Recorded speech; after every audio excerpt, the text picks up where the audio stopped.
Quais são as coisas que você considera abomináveis? Ficar sem água deveria ser uma delas. Vamos ver?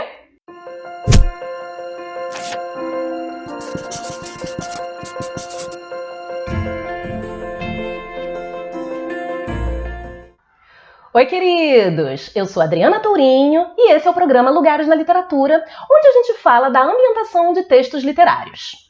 Hoje a gente vai falar de um dos tipos de texto que eu mais gosto, que são crônicas. A gente falou aqui há pouco tempo sobre uma coletânea de contos e a mesma editora Objetiva, ela lançou essa coletânea formidável de as 100 melhores crônicas brasileiras e são textos inesquecíveis e eu vou compartilhar aqui com vocês hoje as minhas impressões de um dos meus textos favoritos da coletânea, que se chama Coisas Abomináveis, de Paulo Mendes Campos. Eu confesso que eu não conhecia esse autor, eu conheci na coletânea e se tornou uma das minhas crônicas favoritas da vida.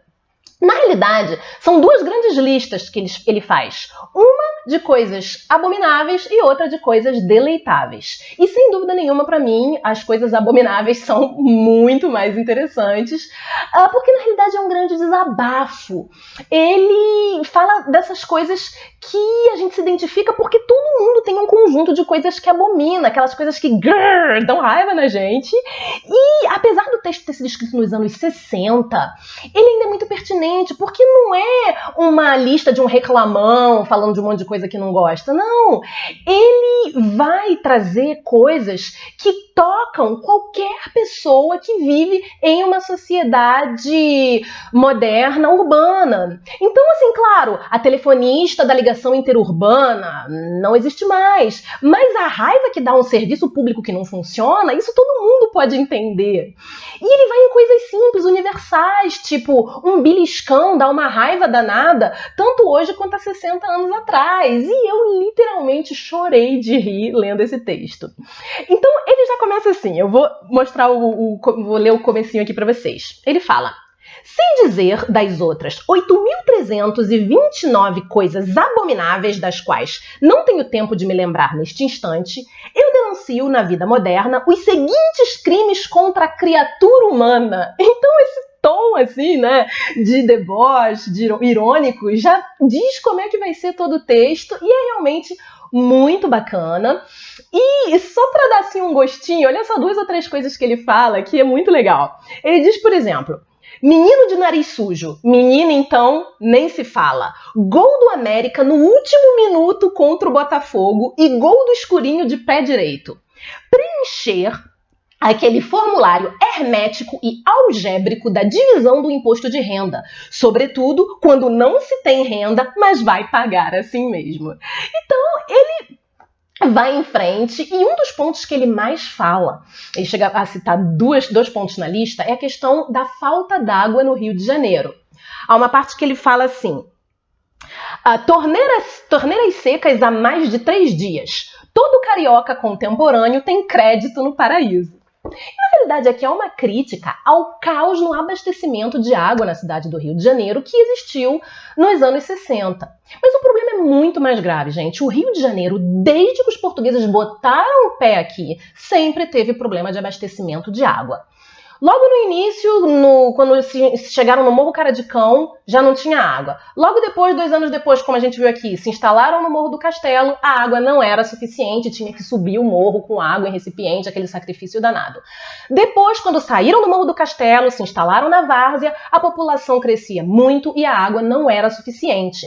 Então, as pessoas tinham que mandar os escravos buscarem água em locais mais afastados. Quem não tinha escravo tinha que pagar os chamados escravos de ganho que traziam essa água. Então a água foi um bem desde sempre muito caro no Rio de Janeiro. E além disso ainda tinha a questão da higiene, porque muitas vezes o mesmo escravo que ia levar os dejetos da casa aproveitava a viagem para trazer a água. Eca! Bom, e essa questão da escassez continuava, e aí no século XVIII os administradores construíram para amenizar chafarizes que traziam água para pontos centrais da cidade. O mais célebre é o Aqueduto da Carioca, que são os famosos Arcos da Lapa. E esse lugar era super movimentado, era um lugar onde todo mundo ia, então para saber o que se passava na cidade, os chafarizes eram um bom local. Bom, isso amenizava, mas era muito precário, não dava conta e ainda tinha escassez.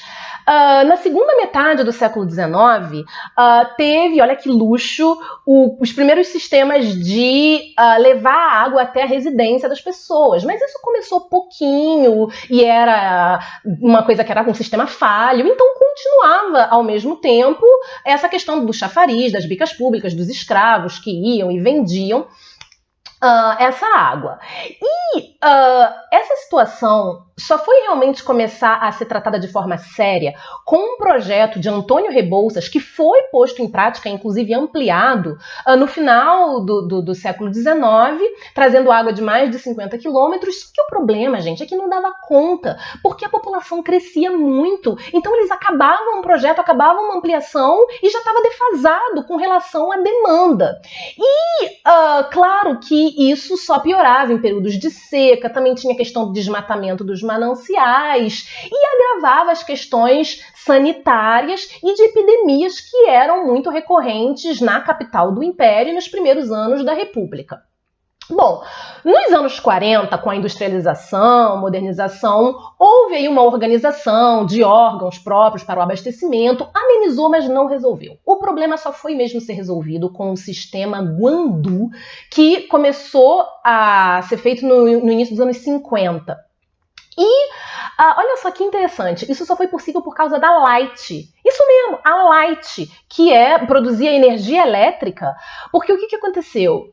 Para produzir energia elétrica, eles fizeram a transposição de um rio que tinha uma capacidade muito grande, que era o Rio Paraíba do Sul, e como a produção de energia elétrica não consome a água, essa água era despejada no rio Guandu, que não era lá grande coisa, mas com esse despejo passou a ter capacidade suficiente para abastecer o Rio de Janeiro. Não foi uma obra fácil, levou muito tempo, 15 anos, uma obra que na época tinha uma engenharia bem avançada. Dou destaque aqui para o governo de Carlos Lacerda, que conseguiu financiamento para essa obra no estágio mais avançado, ali no início dos anos 60, que foi muito importante. E o problema é que aquilo, né? Obra demora, sempre dá chabu, tem problema. E aí, nesse meio tempo, acontecia com muita frequência do povo ficar sem água, e daí a bronca do nosso texto Coisas Abomináveis, né? Bom, depois que ficou pronto, houve várias ampliações desse mesmo sistema e disseram que teria água até o ano 2000. Já estamos em 2020 e ainda é o Guanduzão que abastece, é o responsável pela água da grande maioria da cidade. Então não é à toa que de vez em quando o povo fica sem água, né, gente?